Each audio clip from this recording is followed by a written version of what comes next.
Vocês pediram e nós trouxemos para o Café com o Reitor o registrador Sérgio Giacomino. Todos já conhecem porque ele é uma personalidade extremamente respeitada no setor extrajudicial do Brasil e do mundo. Sérgio Giacomino é o titular do 5º Registro de Imóveis da capital, presidiu o IRIB várias vezes, muitos anos, e tem uma carreira muito bonita que aos poucos a gente vai aqui decifrando para vocês.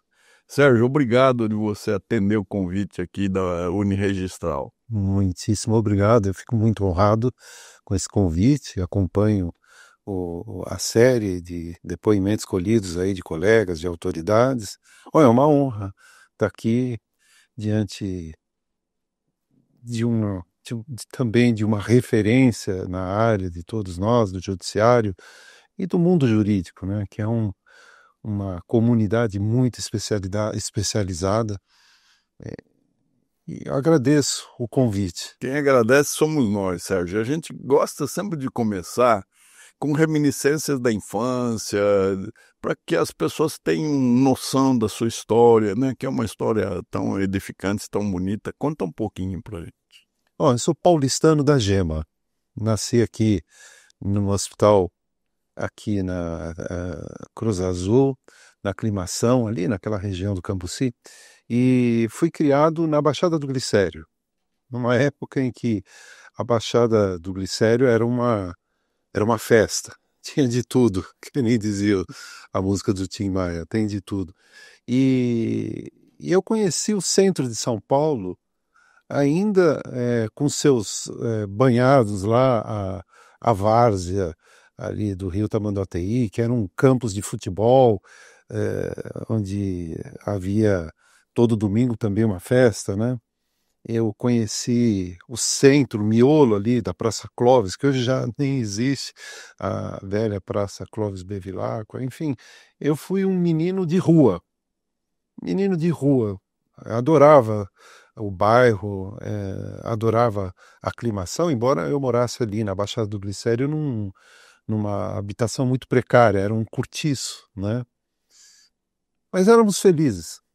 Eram outros tempos, né, Sérgio? São Paulo ainda era uma cidade em que as pessoas se conheciam, né? Você podia, como menino, caminhar pelas ruas sem nenhum perigo, né? Não havia a insegurança, que é mais uma sensação, mas ela está muito presente, né?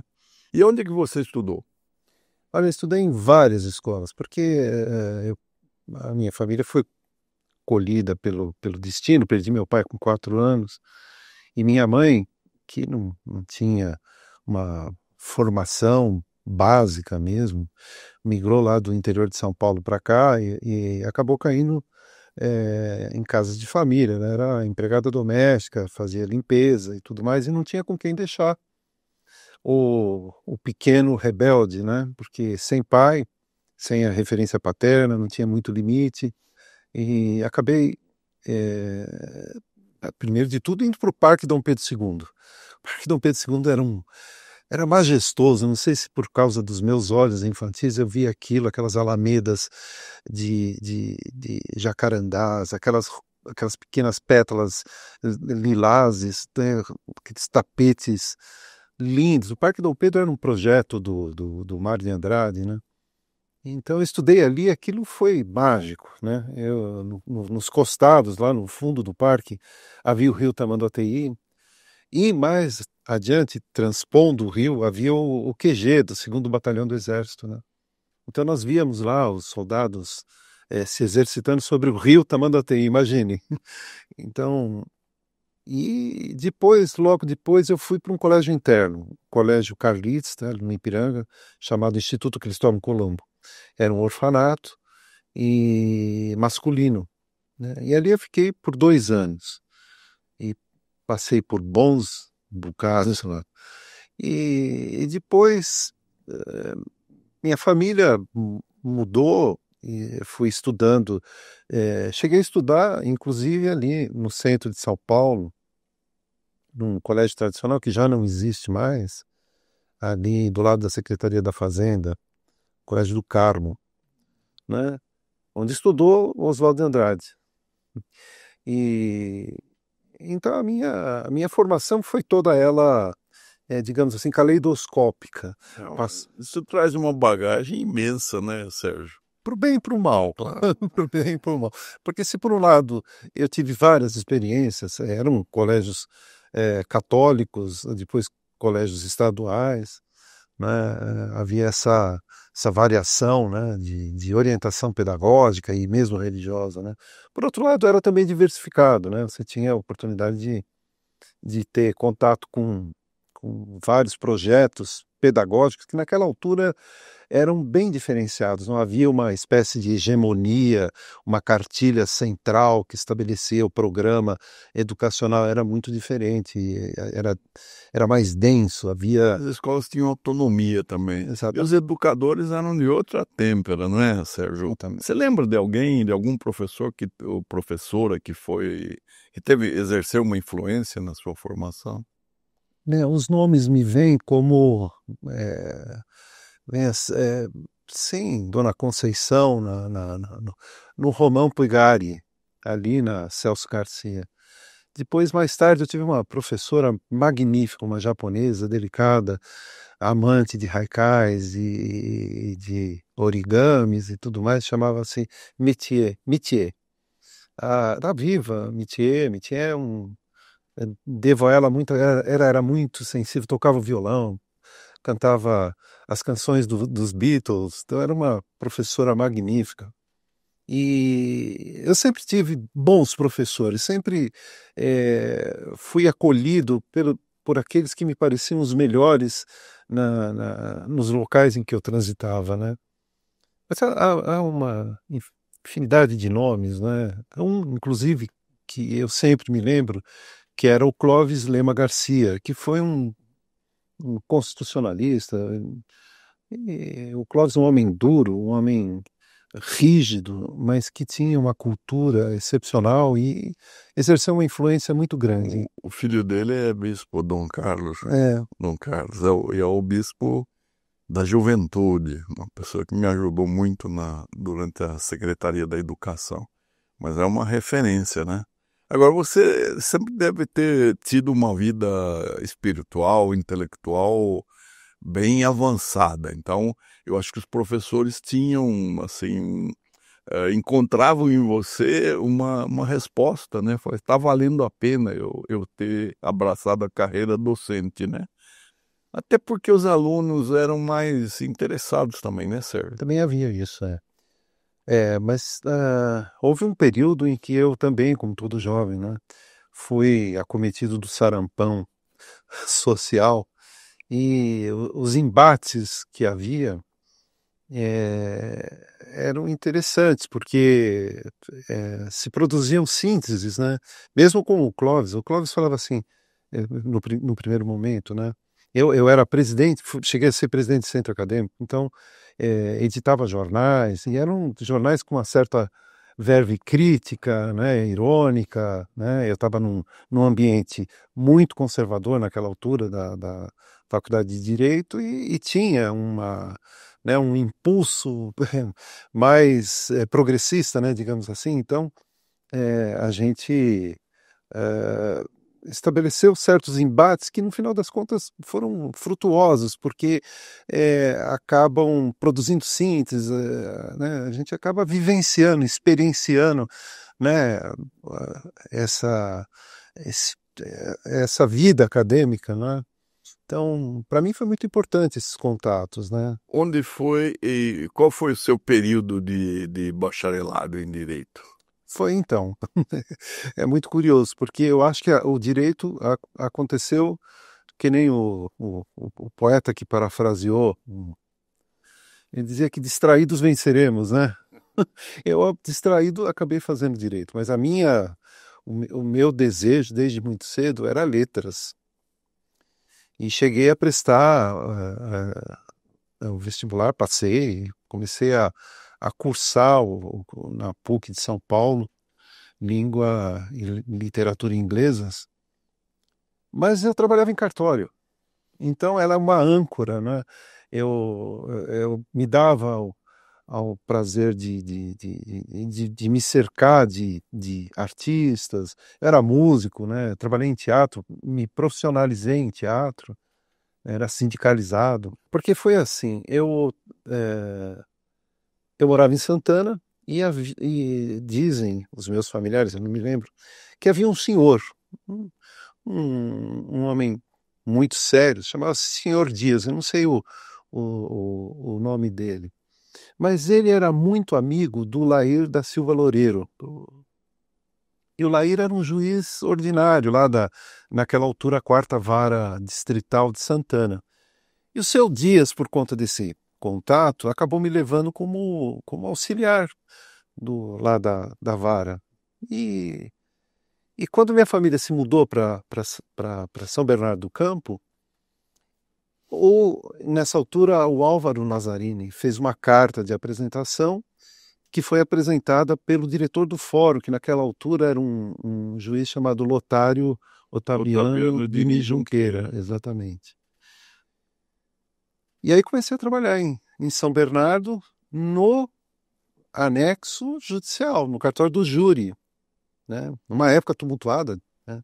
Época do Esquadrão da Morte, das denúncias do Hélio Bicudo, e eu era o garoto que fazia a intimação nos processos do júri com toda aqueles réus que eram investigadores de polícia, né?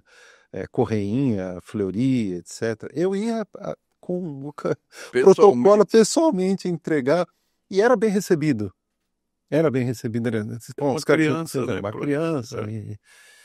E aí o escrivão me colocava num táxi. E eu lembro de ter ido para a Zona Leste. Isso lá em São Bernardo, me deslocando para cá para intimar toda essa galera, né? E foi ali, naquele cartório do júri, corregedoria permanente e cartório de menores, porque naquela altura era tudo junto, né? Quando houve a assimilação e os cartórios se integraram, né? A gente podia optar. Eu optei por ficar no cartório de registro de imóveis, porque esses cartórios eram anexos. E o titular era um homem muito bom, chamava-se José Cândido Balieiro. Logo em seguida, o Rubens prestou concurso, havia concurso, e veio para São Bernardo. E foi o Rubens que me manteve no cartório, porque todo esse impulso, seja para o lado do teatro, seja para o lado da música, cheguei a fazer música, seja literatura, linguística, que também comecei, o Rubens sempre soube cultivar em mim o amor pelo trabalho do cartório. E foi isso. A grande âncora que me manteve no cartório foi o Rubens do Amaral Gurgel. Sérgio, que coisa. O Bernanos dizia que não há coincidência. Aquilo que a gente chama de coincidência é a lógica de Deus. Mas Rubens do Amaral Gurgel, ele era titular do registro de imóveis de Jundiaí, quando era único, né? E ele chegou a falar para o meu pai que eu deveria trabalhar no cartório dele. Se eu tivesse feito essa experiência, eu teria tido muito mais conhecimento da área do que eu não fui. Não sei por quê, mas assim, você vê, e ele era um homem extraordinário, né? Muito educado, um gentleman, né? Um cavalheiro, assim. E eu convivi com ele até recentemente, ele faleceu recentemente. Mas que coisa boa você ter tido essa escola do Amaral Gurgel. O cartório do Gurgel gerou excelentes profissionais. O Miguel Savoy, que passou em primeiro lugar no concurso, o Luiz Carlos Andriguete, quer dizer, havia uma pleiade de bons profissionais, né? Escrevi algumas crônicas, inclusive, homenageando toda essa... éramos uma família forense, não é? Essa ideia de família forense era muito bonita, porque integrava nesta galáxia judiciária tanto o foro judicial quanto o extrajudicial, que naquela altura os escrivães, seja do criminal, do cível, eram também os tabeliães, né, os tabeliães de notas, os escrivães das varas criminais, do júri, etc., né? Era uma família realmente, né? Então, com o passar do tempo, foram se singularizando as atividades e a partir, principalmente, da Constituição de 88, isso ficou muito nítido, né? Parece que está havendo agora uma espécie de reversão, né? Eu não sei se vale como experiência, mas eu fui, quando ingressei na magistratura, os cartórios eram assim, atendiam a parte extrajudicial, mas também a parte judicial, e tudo funcionava perfeitamente. E uma coisa que eu sinto, Sérgio, é que o funcionário do extrajudicial, ele tinha uma espécie de vocação, um sentido ético de trabalhar com a justiça, que nem sempre o funcionário público assimila, É. né? Eu acho que hoje, com a explosão, né, quantitativa das unidades judiciais, faz com que o recrutamento seja um recrutamento baseado em memorização, onde falta o sentido da missão, né? As pessoas nem sabem, não têm noção, às vezes, que estão trabalhando com uma coisa chamada justiça, que é algo intangível, mas que provoca dores, provoca sofrimento, né? Sim. Eu acho que está havendo primeiro, uma assimilação de atribuições, né? Como a usucapião extrajudicial, agora de adjudicação, a execução extrajudicial. As peças estão em movimento, né? A gente está tendo que se adequar às exigências da sociedade, às demandas que vêm muito intensas por prestação e por efetividade. Eu precisaria talvez construir uma ponte que nos ligasse à larguíssima tradição da atividade notarial e registral, que deita suas raízes lá na Alta Idade Média, né? Essa praxe cartorária subsiste e vai minguando aos poucos na medida em que os concursos, a par de renovar, e é um aspecto positivo, também tendo abandonado no meio do caminho a ideia de carreira, também destruiu esta ideia de radical tradicionalismo na própria atividade, né? As pessoas entram, por exemplo, passam 3 anos estudando, acabam assumindo um cartório numa grande capital, não passam por aquele estágio probatório que só a experiência prática, que é o que os antigos cartorários diziam, umbigo no balcão, não passam por essa experiência. Então, as atividades vão se descaracterizando e parece que não há exatamente uma aptidão de acolhimento dessas novas demandas e assentando-as no estrado tradicional, né? Desse ponto de vista, sou tradicionalista, no sentido de que há uma praxe cartorária, há uma cultura cartorária, até a palavra cartório, de cuja a palavra cartório acabou sendo expurgada, Estigmatizada, né? por causa do estigma, né? Mas eu acho uma linda palavra. Você sabe que eu sinto que nós precisaríamos mudar todos os concursos, né? Eu lutei durante décadas para tentar mostrar que o acesso a uma carreira jurídica, né? E aí, então, o extrajudicial, magistratura, Ministério Público, Defensoria, Procuradoria, né? Nós temos uma inflação de carreiras públicas no setor justiça, deveriam priorizar a aptidão, as competências socioemocionais, a noção do que é prestar esse serviço, né? E menos a memorização de textos, né? Mas não consigo, porque nós estamos replicando aquilo que acontece na educação, né? A educação, ela não percebeu que o mundo mudou, que a informação hoje está disponível, que então uma bugiganga eletrônica você consegue acessar um universo de dados, né? Então não é isso que interessa, não é saber a lei, que aí você consegue, mas é exatamente essa noção do que é uma prestação multissecular, não é?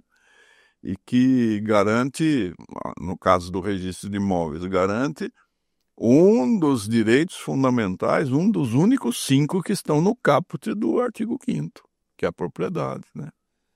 Mas isso, eu acho que isso é missão Nova geração. das entidades, né? Então, como é que foi o seu ingresso no IRIB, a sua contribuição, que é imensa, né, Sérgio? Conta um pouquinho. Eu sei que nós precisaríamos de uns 5 ou 6 programas porque ele contasse tudo, mas ele é bom de síntese também. Não, foi, de novo, lembrando do Paulo Leminski, né? Foi distraído. Eu nunca fiz força para ser presidente, para me tornar presidente. Tanto é que, você- olhando retrospectivamente, né, a Arisp, estou aqui na Arisp, apesar de há 25 anos aqui em São Paulo, nunca tive nenhum cargo na Arisp e nunca me candidatei a um. Sempre funcionei e procurei desempenhar uma atividade colaborativa. Assim foi no IRIB também, na época do Lincoln Bueno Alves, que era presidente, e do Gilberto Valente da Silva. Eu tenho a impressão que porque quando o Lincoln assumiu e deu carta branca, ele dizia que eu era um ministro sem pasta. Eu não era membro da diretoria, não era nada, mas sempre considerei o IRIB uma fonte valiosa de informação técnica especializada. Adorava aqueles livrinhos laranja, né, da Revista de Direito Imobiliário, que foi criada por um outro campineiro, que é o Elvino Silva Filho. Evelino. Pois bem, tentando retomar, eu me perco na memória, né? Mas quando o Lincoln assumiu o IRIB, eu comecei a ajudar a produzir eh, literatura técnica, né? Eu gostava disso. E foi na gestão dele e por meu intermédio, que se criou o primeiro site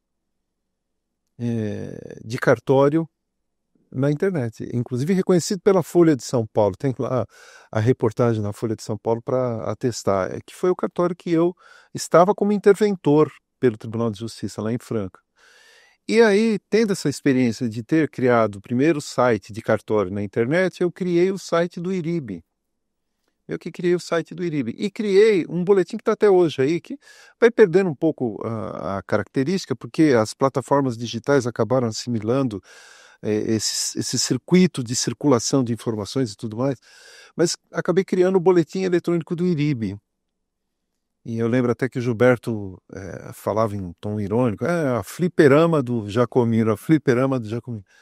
Então, foi, foi, foi em razão desta atividade de produção de textos, de produção jornalística, que eu fui me enfronhando no IRIB e, num determinado momento, não havia quem pudesse dar conta desse tipo de atividade, que já reuniu uma expertise aí, eu que construía os sites, eu que veiculava, produzia o boletim, né?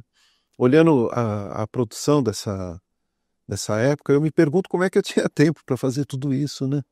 Hoje já talvez não conseguisse. E foi aí que eu acabei distraído na condição de presidente e fui reconduzido. Talvez eu seja, não, talvez não, com certeza eu sou o presidente mais eleito e reeleito da história do IRIB. Você foi entre 2001 e 2006, 2017, 2018, né? Isso não só no IRIB, mas você simultaneamente você se tornou doutor em Direito Civil pela Unesp, né? Universidade Paulista Júlio de Mesquita Filho.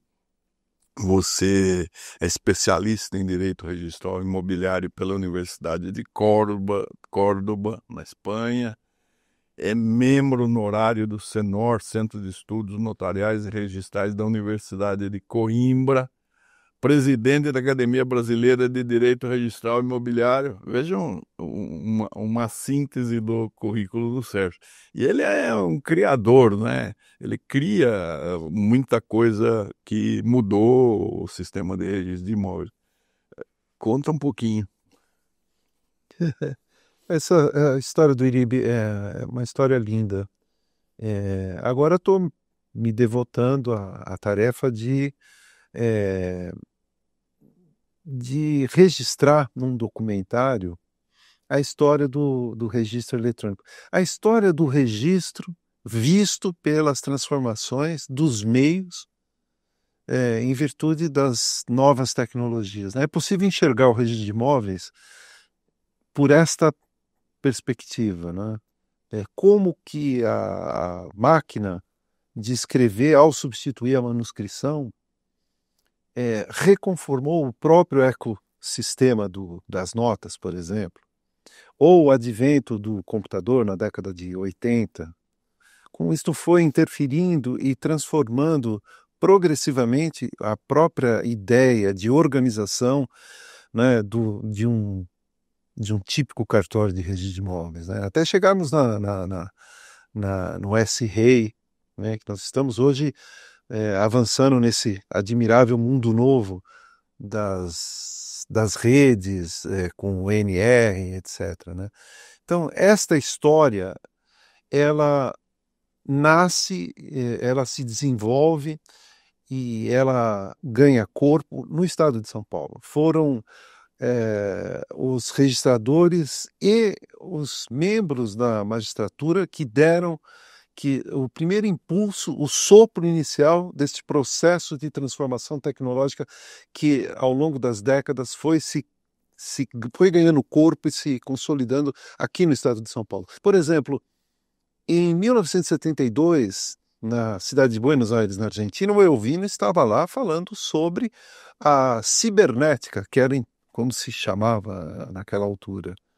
E ele foi encarregado de fazer a relatoria de uma das comissões, que era a comissão que tratava da modernização do sistema e a introdução dos computadores. 1972. Logo depois o Elvino faria um artigo, e ele curiosamente publicou na Revista dos Tribunais, sobre a mecanização, sobre a modernização, sobre a introdução do fólio real. O Elvino era antenado, então ele sabia o conceito do fólio real, que tinha tanta importância na Espanha, e ele então propugnou, recuperando as tradições do Rui Barbosa, que tinha pensado na matrícula quando ele criou o registro Torrens, né? Ele então propunha isso em 1974, antes, portanto, da Lei 6.015, propunha que o modelo de organização da engenharia do registro de imóveis pudesse valorizar a matrícula e o repositório organizado tendo por base o fólio real, o imóvel, e não um fólio cronológico como era a transcrição, que era um sistema híbrido, né, na verdade. Se tinha também livros que se faziam inscrição do imóvel, que era o livro 8. Muita gente não fala muito disso, mas talvez só o Narciso tenha percebido isso, que não era exatamente um fólio pessoal. Não era um fólio pessoal. Aliás, o sistema da transcrição é muito interessante, porque também não era transcrição integral dos títulos, era um processo de inscrição. E, olha, você que está no cartório, olha o livro antigo e pensa que você está diante de uma antevisão de uma planilha Excel. Porque o livro de transcrição tinha lá a coluna de ordem geral, data, descrição do imóvel, nome do adquirente, qualificação, nome do transmitente, qualificação, título formal, título material, distinguia os livros de registro. É muito mais fácil se orientar no universo dos livros de transcrição do que na matrícula. Porque a matrícula, apesar de ser o fólio real, os atos são lançados cronologicamente e de modo narrativo. E hoje, por sorte, as novas tecnologias estão baseadas em LLM, né, de padrões de linguagem, né? Eles leem, interpretam, mas do ponto de vista estrutural, o registro da transcrição era muito mais inteligente. Do gênio do Nabuco, José Tomás Nabuco de Araújo. Aqueles livros que sobreviveram até a década de 60, foram criados lá naquela altura, em 1865, o regulamento da lei de 64 foi em 65. Por isso que se dizia regulamento do registro. Todo mundo que fala da lei de registro chama de regulamento do registro, mas isso por causa de ecos das antigas legislações e regulamentos do século XIX, né? Mas aqueles livros que foram criados naquela altura, eles estão aí. Eu costumo dizer e falo para as pessoas que ficam um pouco incrédulas, né? É que a gente sacrificou a qualidade da informação que era veiculada por certidões de propriedade e negativa de ônus, né? Por exemplo, você tinha uma certidão que era uma situação jurídica consolidada. Agora nós damos o quê? Cópia reprográfica de matrícula. Na verdade, nós depositamos no colo do utente, do usuário, um acervo informacional. Ele, para dizer o que está vivo, o que está morto ali, ele tem que fazer um trabalho de joeira, um trabalho de jurista. E mesmo assim, o jurista não sabe muitas vezes o que está vivo e o que está morto. Eu costumo chamar isso daí de cemitério registral, né? Aqueles cancelamentos indiretos. É um problema, inclusive agora para o registro eletrônico. Nós vamos levar o registro de Schrödinger, né? Está vivo e está morto, você não sabe se está vivo ou está morto. E tem uma arrematação, não veio uma determinação para cancelamento de penhoras, de gravames, de outro nome chato para burro, gravame, ônus. Não sabe, não se faz. O Afrânio criou aquela ideia do cancelamento indireto, né? O registro subsequente fulmina a eficácia do registro anterior, no caso da. Mas no caso de arrematação, é modo originário, não é modo originário? Tende-se a ser modo originário, mas não é modo originário. Então, quer dizer, eles cancelam todos aqueles. A gente não sabe. E vai dar uma certidão, vai ter que dar a certidão de que isso está lá.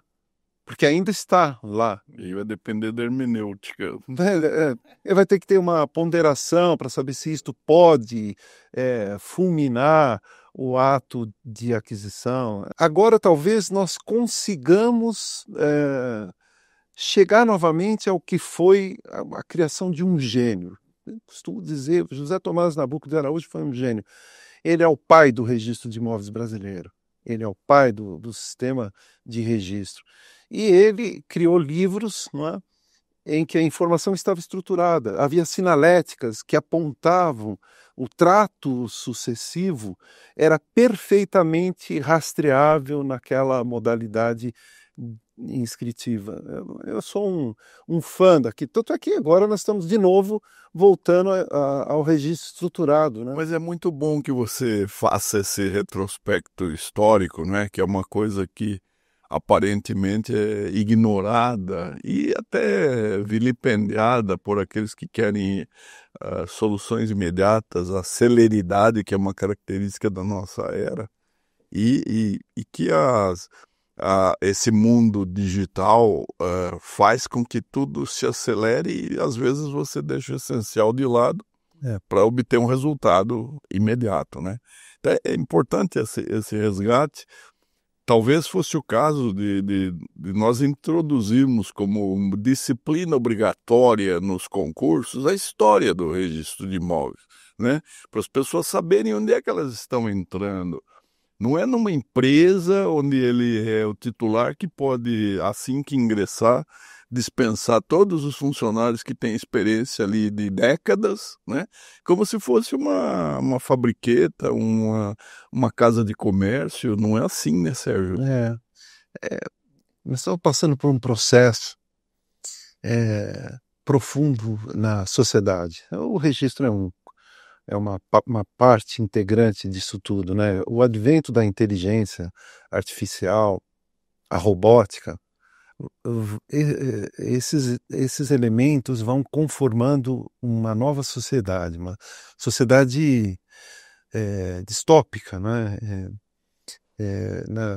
Em que a humanidade cede passo a um eficientismo comandado por grandes corporações, não é? O Estado vai perdendo essa proeminência e todas as atividades vão se administrativizando, né? O registro corre esse risco na medida em que nós extraímos todo o elemento jurídico da atividade registral, próprio da atividade de qualificação, quando a gente admite para registro títulos por indicação, nós receberemos pacotes de dados que serão processados por máquinas. A atividade tipicamente humana e jurídica vai cedendo passo a processos algoritmizáveis, né? Então, por exemplo, estou vendo agora olha, eu não sou um ludita, não acho que a gente deva Destruir as máquinas. destruir, pôr fogo nos computadores, na praça pública. Não, eu acho que o grande desafio posto hoje para as novas gerações e para o registrador, para o notário, é usar todos esses recursos como ferramentas. Né, como ferramentas, porque elas não vão voltar para a casinha. Você não vai falar, volta para a casinha, não quero conviver. Não, está aí, está se insinuando nas nossas atividades, né, como uma ferramenta potente, né, com muitas potencialidades. Agora, nós temos que estar acima disso tudo, usar como ferramenta. Como isto vai se dar, nós vamos ter que lidar com esse cenário com muito cuidado, né? Porque o risco de se tornar cativo disso tudo, do homem perder a sua humanidade nesse processo, né? O risco é imenso. É muito grande. A gente está notando, né, na educação, principalmente na chamada educação superior, né, o uso dessa ferramenta, desse instrumental, dispensou a pessoa de pensar, de pesquisar, né?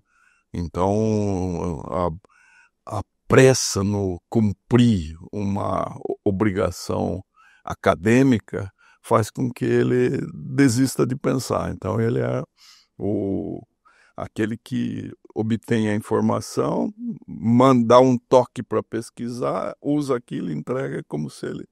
E ele não entrou, ele entrou como um autômato, como um mecânico, não é? Isso é terrível. Agora, o que você acha que ainda vai acontecer para o registro de imóveis nessa corrida, né? É uma corrida sem muita consciência, não é, Sérgio? É assim, não sei se você acha isso, mas eu não sei, eu vejo, por exemplo, com muita esperança a atividade notarial. Porque a atividade notarial, ela está ali aonde o homem está. É o homem com seus problemas, com seus dramas, com seus sonhos, né? Que procura um profissional que vai dar forma jurídica a tudo isso. Então, mas isso, o notariado tradicional, né, europeu, ele ainda leva você, enquanto é o notário, é o notário, é a pessoa física daquele conselheiro que a parte procura por o CAVER, né? Identificação, confiança, né? Agora, os nossos tabelionatos se transformaram em grandes empresas em que são uma espécie de feudalismo. Então, Mas a gente olha dentro das grandes notarias, esse feudalismo, que é um fenômeno que vem de há muito. Existem núcleos ali, as pessoas escolhem escreventes, né? E que durante uma vida inteira cuida dos negócios. O que eu estou querendo destacar é que a atividade em si mesma, notarial, no CAVER, no aconselhamento, esta é muito mais consistente do que uma atividade de mero hub, que é o que está acontecendo com o registro de imóveis. O registro de imóveis hoje passa por uma central, né?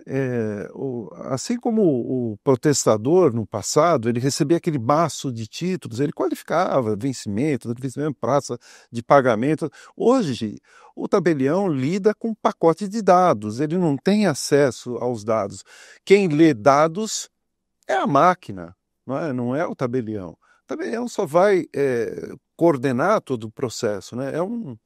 é um depauperamento da intervenção humana nos processos notariais registrais. Algumas das atividades, elas tendem a resistir mais porque elas estão intrinsecamente relacionadas com o tete-a-tete. O notário tem que estar ali do lado Vai a família inteira e diz, olha, eu quero deixar esse bem para ele. Enfim, esse aconselhamento jurídico que dá início à formalização de um negócio jurídico, esta atividade eu acho que ela resiste, ela tem condições de resistir. Outras já não tanto, né? Porque na medida em que os processos todos se automatizam, em que há uma massiva utilização de meios eletrônicos para tratamento da informação, há também um esvaziamento da intervenção humana nesse processo. Agora, tem uma coisa que eu gosto de lembrar. A máquina não sonha. Nem se emociona. Não se emociona. E tem um elemento, né, que acho que o Dipp falou isso, eu acho que com muita razão ele fez isso, é que o notário percebe, né, não é nem só ictu oculi, né, não, mas ele percebe coisas que talvez a máquina não perceba. Tem intuição. Tem a intuição, a sensibilidade. A máquina não intui. A máquina faz o quê? Ela é um extraordinário repositório de informações que podem ser utilizadas, mas ela não avança 1 milímetro na criação humana. Então, tudo aquilo que nos parece criativo, né, quando a gente vê a máquina produzindo, faça uma tela como Picasso, né, o cubismo maquínico, vamos dizer assim, não passa de um arremedo do gênio humano. O gênio humano há de prevalecer e prosperar sobre tudo isso, mas é uma guerra. A única coisa que ela se aproxima do gênero humano é que ela mente também, né? Ela tem alucinação. A alucinação é a coisa mais incrível. Diz que no ano de 2024, se eu não me engano, a palavra mais pesquisada nos dicionários online foi hallucination, né? Quer dizer, de halo, né? Halo de luz, né? E ela alucina por causa dos padrões estatísticos, né? Se não é vero, vem trovato. Ou seja, a máquina, ao lidar com bilhões de dados, né? Gera muitas vezes, por um processo estatístico, né, aquilo que não é verdade, mas é verossímil. Sim, né? Pode ser. Até ser. Se não é verdade, poderia ter acontecido, poderia acontecer. Né? Exatamente. Eu tenho lido muito sobre a inteligência artificial e ela mente ao citar a bibliografia, ela inventa livros que não existem, ela coloca páginas que não estão... Exatamente. Mas, Sérgio, o que você acha que o sistema justiça, assim, em estrito senso, o poder judiciário, pode ainda transferir para o setor extrajudicial? Você que é um pensador, você enxerga ainda outras atribuições? Assim, às vezes eu tenho a impressão de que é o futuro, mas opa, eu estou olhando para o passado. Eu não sei se... deixa eu me explicar bem. Eu parto do princípio de que não é possível especular sequer sobre o futuro sem ter, né, um olho posto no passado. Né? Hoje o homem moderno não tem passado. Você pode olhar, essas plataformas digitais não têm bons mecanismos de pesquisa. Parece que a gente vive numa espécie de presente, né? Eu vejo às vezes meus filhos acordam, né? Em vez de abrir a janela para ver o sol, né? Eles pegam um dispositivo eletrônico, quer dizer, a vida se revela por intermédio das plataformas eletrônicas. Isso é terrível. Nós estamos começando a criar uma espécie de metaverso, né? Uma realidade, uma hiperrealidade, como alguns chamam, né? Mas quando eu vejo, por exemplo, haverá um futuro, poderá a atividade extrajudicial assimilar atribuições do judiciário, eu olho um pouco para o passado, em que isso acontecia. A escrivania era tocada pelos cartórios, né? De extrajudicial, com muito maior eficiência. Né? Tá certo, não vamos também cair na cilada, né, de considerar que, né, de transplantar uma experiência do passado, né, e tentar aplicar agora. Mas o fato é que essa parte de formalização, de dar forma, né, aos atos processuais e fazer constância enfim, dar os elementos basais para a atividade jurisdicional era feita pelo notário. Era feito pelo notário. Talvez parte disso possa ser assimilado.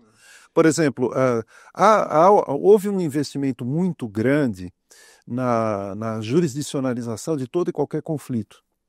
Eu acho que isto houve uma explosão litigiosa na sociedade brasileira. Uns dirão que a sociedade brasileira é, por conta das desigualdades, por conta das contradições, litigiosa. A sociedade brasileira é litigiosa, mas a sociedade brasileira resolve, na sua esmagadora maioria das vezes, os seus problemas de uma forma extrajudicial. Até porque o acesso à justiça é complicado. Sim, Sérgio, eu depois de passar assim, né, eu falo hoje meio século no sistema de justiça, eu acho que nós chegamos a um sistema bizarro, com 4 instâncias, não é? Supremo deveria ser Corte Constitucional e só, já estava muito bom ser guarda da Constituição, sinalizar à sociedade, isso é compatível, então faz parte do ordenamento ou da ordenação. Isso não faz parte, não deve ser levado em consideração. E o STJ deveria ser uma corte de unificação da jurisprudência da lei federal, né? Que 27 estados legislando sobre um Código Civil, um Código Penal, um Código Processual, pode ter leituras diferentes. E acabar na segunda instância. Hoje não, a parte se vê obrigada a percorrer esse calvário de 4 instâncias, e nós temos um sistema recursal caótico, né? Embargos de declaração podem ser tirados inúmeras vezes, ninguém aplica ali. Embargo. Não é? Terrível a emenda. Então, eu acho que isso Agora, também em virtude disso, o sistema justiça cresceu quantitativamente numa tal dimensão que hoje o assunto permanente é o custo do judiciário brasileiro. É 1,33 do PIB, enquanto países bem mais adiantados é 0, qualquer coisa, né? Então, essa tentativa de salvar o judiciário, como ele pretenda ser, deve passar por essa parte operacional, essa formalização para o extrajudicial, que muita gente não sabe, ainda critica cartório, achando que cartório é custeado pelo dinheiro do povo. Não é, não. O cartório é o contrário, contribui com o erário, né, um percentual bem relativamente alto do trabalho dos notários e dos registradores, vai para o Estado, vai para o erário. Então, reduzir o custo do sistema de justiça seria muito interessante, até para fazer com que ela fosse mais respeitada no Brasil. Hoje há uma espécie de descrédito, muita crítica, né? Pois é muito complicado, mas aí eu vejo, por exemplo, como a inteligência artificial pode ser uma boa ferramenta para tentar dar conta dessa entropia judiciária, porque hoje o sistema judiciário é complexo, é extremamente complexo, decisões contraditórias, mesmo a assimilação da síntese do que vem produzindo os tribunais superiores é uma tarefa hercúlea, que a gente não sabe, não tem referências. As referências foram se diluindo, né? E é possível que nós estejamos presenciando o nascimento de um direito que vai se formando à margem do aparato estatal. Se a gente olhar com atenção como funcionam aqueles organismos, isso funcionam as comunidades que se desenvolvem à margem da cidade legal, né, vamos dizer assim.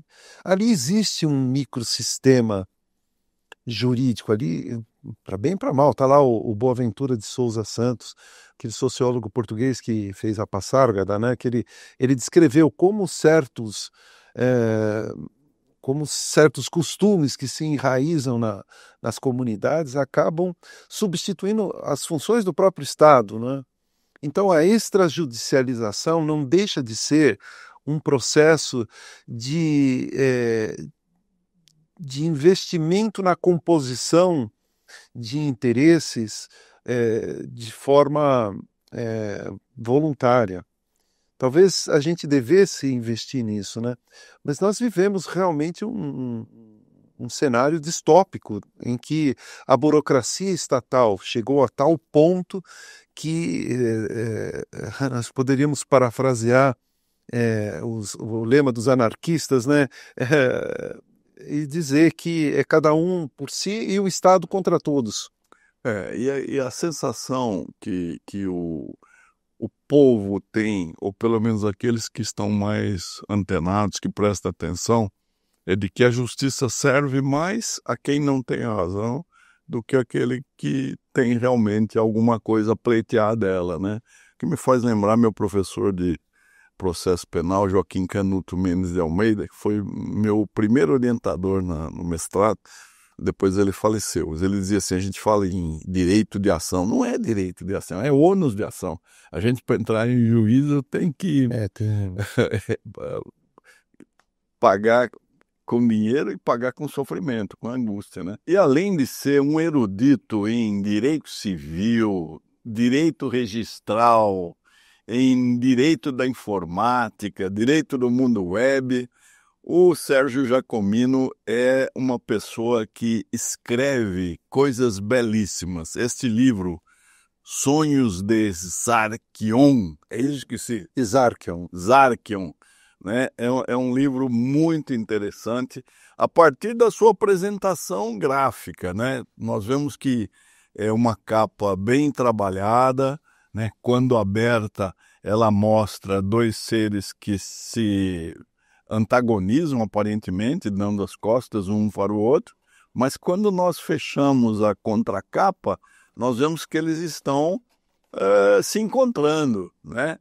Então isso talvez, é só o autor que pode dizer, mostra a complexidade, os paradoxos dos encontros humanos. Nós estamos nos encontrando, nos desencontrando, e temos de procurar uma harmonia. Conta um pouquinho desse livro tão interessante, Sérgio. Pois é, o desenho aí é de uma artista plástica japonesa, Kaori Nagata, que captou muito bem essa história, né? Tem a epígrafe ache-me por aí, sofro de complexo de acausalidade. O Dr. Nalini falou das coincidências na vida, né? E esses encontros e desencontros que são que se dão no palco do drama humano, esses encontros e desencontros também reverberam aqui nesse pequeno livro, que é uma síntese de poemas, é uma síntese da minha produção literária, né? Reunindo poemas, pequenos haikais é redundante mesmo, haikais, crônicas, microcrônicas, e também por onde alguns heterônimos falam, né? Uma personalidade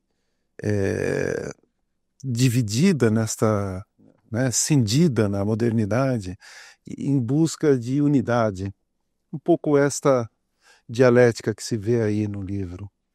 Olha, é uma coisa muito interessante, porque cada página do livro sugere uma reflexão que pode se aprofundar bastante, e eu acho que é o que falta hoje. Nós estamos acostumados a ler esses memes, essas pequenas mensagens, TikTok, X, Instagram, né? E perdemos o sabor da leitura reflexiva, meditativa, que faz com que nós tenhamos breves instantes de encontro conosco mesmo, né? Então, eu recomendo essa leitura, porque tudo aqui é muito interessante e faz pensar. Eu vejo, por exemplo, aqui tem um texto, O Amor e a Flor. Ler Santo Agostinho no metrô é uma aventura interior. Segundo o bispo de Hipona, as flores possuem a carência essencial de que os homens as contemplem amorosamente. O amor-tropismo nos restitui, homens modernos, a uma essencialidade cindida. Estamos fadados ao amor e à dor. Vejam que lembra as figuras se encontrando, se desencontrando, e a necessidade que nós temos de contemplar a natureza, não é? Por sinal que em ano de COP nós precisamos de mais árvores, mais flores, mais jardins, mais verde, que é a melhor tecnologia para melhorar as altas temperaturas, né, Sérgio? É isso, é verdade. Então, Sérgio, a gente sempre termina essa conversa que com você foi muito rica, muito agradável, né? E muito consistente, né? Você trouxe coisas aqui que valem a pena a gente aprofundar, meditar e transformar em projetos para que se concretizem. Mas a gente sempre pede para o convidado deixar uma mensagem para os jovens. Você sabe que quem prioritariamente assiste essas entrevistas é aquele jovem que está pensando em prestar concurso, que está ali trabalhando. Às vezes ele não tem exata consciência da dimensão do universo em que ele ingressou, né? O que você deixaria para eles como mensagem? É despertar a vocação, cultivar a vocação, festejar a vocação como um dom. Eu sou registrador, exerci ao longo de mais de meio século essa atividade e gostaria de poder deixar uma semente que pudesse germinar no coração dos mais jovens, que é o amor por essa atividade multissecular. Nós estamos ligados a uma frondosa árvore que tem suas raízes na história da nossa civilização. Cultivem a vocação. Olha que bonito, vocação, né? Que é do verbo latino vocare, né? É a voz interior a nos chamar.